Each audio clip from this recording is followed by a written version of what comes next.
There's not a lot that I don't like about the gaming world, but every now and again, games come along that are just an absolute disaster, full of broken promises. No Man's Sky back in 2014, Fallout 76, thanks Todd Howard, despite the game's improvement, it was a disaster at launch. But growing up, this same thing happened, and I've picked out very carefully 5 games that I felt disappointed with back then and still haven't managed to woo me over even into 2019. It was difficult to drill down 5, and as ever, I have my handy notepad because I'm all about, this is how we did it in the 90s, pen and paper. So I'm gonna give you my 5 disappointing retro games from the Sega Mega Drive, the PlayStation 1, the Super Nintendo, Xbox 360, and more. So stay tuned, don't go anywhere.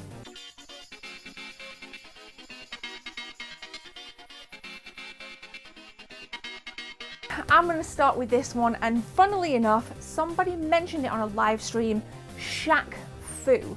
So imagine ShaqFoo, a very, very famous basketball player back in the 90s, coming into an incredibly poor fighting game. So if you imagine like Street Fighter 2, Mortal Kombat, very, very popular fighters back in the 90s, ShaqFoo took that kind of template, made it what it was, with awful sounds, like terrible moves, impossible moves. Some of them seemed really, really difficult to pull off, overly complex, and just like the punching and the jumping sound effects just seemed to be like on a loop. So if you were the kind of player like me that was a button masher because you just couldn't do it, you were button mashing the moves, but then you were getting that same repetitive, horrendous sounds.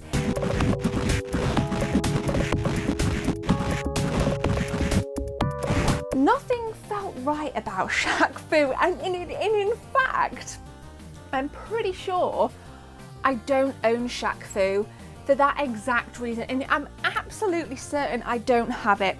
It was released on the Sega Mega Drive or Sega Genesis and the Super Nintendo, and needless to say, it was rapidly forgotten. Let's just kind of leave the 90s fighting games to Street Fighter and Mortal Kombat, and Killer Instinct later on, I believe 1996, Killer Instinct dropped. That was an absolute perler, but ShaqFoo was a flipping disaster, and I know a lot of you guys feel the same way, and I'd like to ask you something.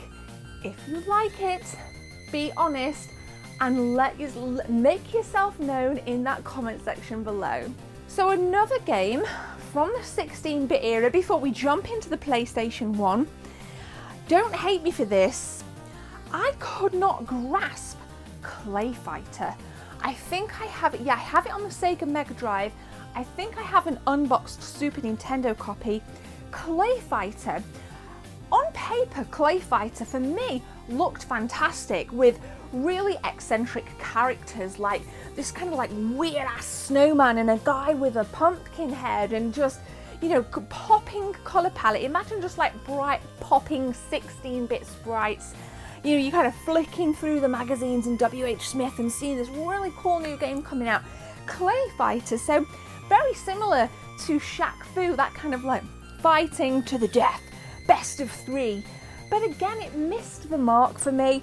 And although there's been some mild redemption in Clayfighter for me, like I can't play it for more than like 10 minutes because, again, very slow moves, terrible frame rate, didn't like the music. I didn't actually like the characters as much as I liked them when I was reading through the Nintendo magazines back in the day. But I tried to go back to it, I think about 2 years ago, Clayfighter. Like, I'm going to give this another go. I'm going to see if there's any redemption in this. And I think I managed about 10 minutes of Clayfighter.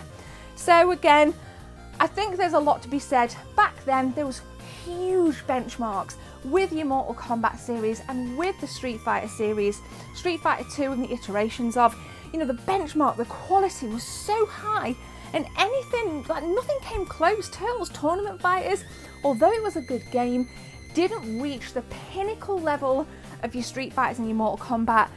Killer Instinct was probably the only game that came close to that level of just polish. Clayfighters, massive thumbs down, poor sound design, poor characters, poor moves, poor personality of the characters. They could have done so much more with it, but it just didn't work.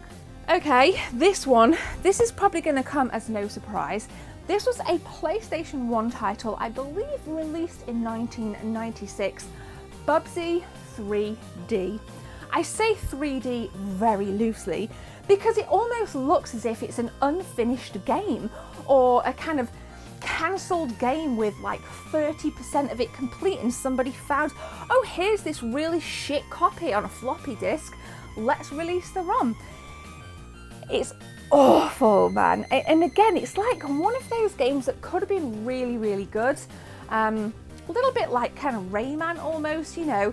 That's what Bubsy always reminded me of back in the day, on that kind of level, just kind of like fun, cute, quirky little character.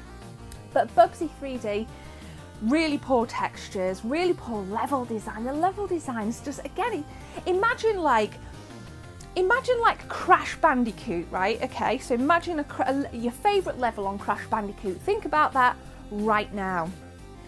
Think about that like at 50% completion. Like, what would be missing in the sound? What would be missing in the environment of your favourite Crash Bandicoot level? You know, that's Bubsy 3D, but like a million times worse. Just unfinished, unpolished, like there's no textures, everything's just like really, really smooth. Terrible sound design, blocky ass polygons, man. What in the world was going on with those polygons? It's an awful game, and one that I truly hope to forget. I do own it. I think it was a pickups video like about 2 or 3 years ago. People like slammed me for it, but picked it up for a couple of quid, whatever. It's a shelf filler, but terrible. Should never have happened. Bubsy 3D, are you a fan? Again, I won't judge you if you are. Smash a comment below. Okay, what did I trade for this next game? It was like a GTA game I traded on launch to obtain a copy of Tomb Raider, Angel of Darkness. Oh, solarplex punchingly bad.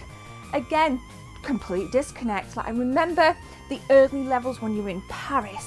Now, to me, when I grew up with Tomb Raider, it was about being lost in jungles, being kind of trapped in caves, feeling claustrophobic, coming face to face with huge bears with like 2 bullets loaded in your handgun, if that. You know, very sparse med kits available. And then you kind of chuck me in Paris. Not only is that like as far removed from the tombs I'm used to playing in Tomb Raider, but again, it didn't even look like Paris, man. You just like, the devs just skinned it as Paris. And I thought one of the things that really annoyed me with this, early on, there was this part in Paris where you had to kind of like climb, obviously, through this kind of warehouse, and it was just like a vertical climb. And the controls were so just terrible. And the camera movement didn't kind of like fluidly mimic what you were doing with the controls. So right there in a Tomb Raider game, you have a recipe to fail. We need smooth controls, we need smooth camera movement in order for Tomb Raider to kind of do what it's meant to do. And I just think the whole game felt like that. Nothing about it oozed charm. Even Lara Croft wasn't captivating as a main protagonist, and having come from being such a powerful game character, for me right there, Tomb Raider started to lose its charm. I think it was the first game that had been taken over by the new developers when Core sold the Tomb Raider franchise to, was it Crystal Dynamics? I don't fully remember, but in my opinion, with video games, if it ain't broken, don't change it. And that is definitely how I felt about Tomb Raider, Angel of Darkness. Right, this one, another very big franchise, another huge franchise in the 90s for the PC gamers. I'm talking about Duke Nukem, and I'm talking about Duke Nukem Forever. I think out of this entire list, this is probably the game that kind of baffles me the most, because it should have been something amazing. And it just missed the mark with terrible one-liners. I remember like playing through it on the 360 and being like, wait, did he just say, like, did he just say that? Like, hell, I'd still hit it. Like, you know, it didn't feel right. It didn't feel, it didn't add any value. Like, nothing in Duke Nukem Forever for me added any value to me as a gamer. My mind wandered. The graphics, I think, were absolutely shoddy. Like I said, the one-liners, the scripting, the story, just how like pig-headed Duke Nukem just seemed. It just like there was no transition almost from me playing it back on Tom's PC in like, what would it have been, like 97 or something, to playing it in like 2011. It was kind of like, it was, you know, you kind of, so much had moved on in gaming when Duke Nukem Forever came out, and it was just like, there was just nothing to it. It was so bad, and it flopped heavily, and I don't think anybody even talks about it today, you know. Here I am talking about it in a video, and nobody really kind of rehashes just how bad it is. So I was disappointed, and it's a shame, because Duke Nukem, remember back in the day, there was a little strand of time when it was like Duke Nukem and Doom, like the most amazing first-person shooters ever on PC. Like, wow, what an amazing part of my childhood. It's just a shame Forever just didn't come off. So 5 video games, retro games, that definitely missed the mark in some form or another, whether it being visually, whether it being sound design, cameras, or just having absolutely no direction like Duke Nukem Forever. I'm sure you guys can add many more, and to be honest guys, I could have added so many more games to this list. I could talk about this all day actually. It's just because we talk so much about the games we love and how, you know, how things make us feel and how immersed we are, and we use it as a coping mechanism. But let's not forget the dodginess that's happened in the gaming community as well. So with that one, I'm going to leave it there. I'm ending on smiles. If you're new here, welcome. Hit that subscribe button. Plenty more videos in the cards. Take a look at the main channel. We do live streams, we do a bit of everything. But for now, I'm going to leave it. Have a good day. My name is Gemma. Take care. See you soon.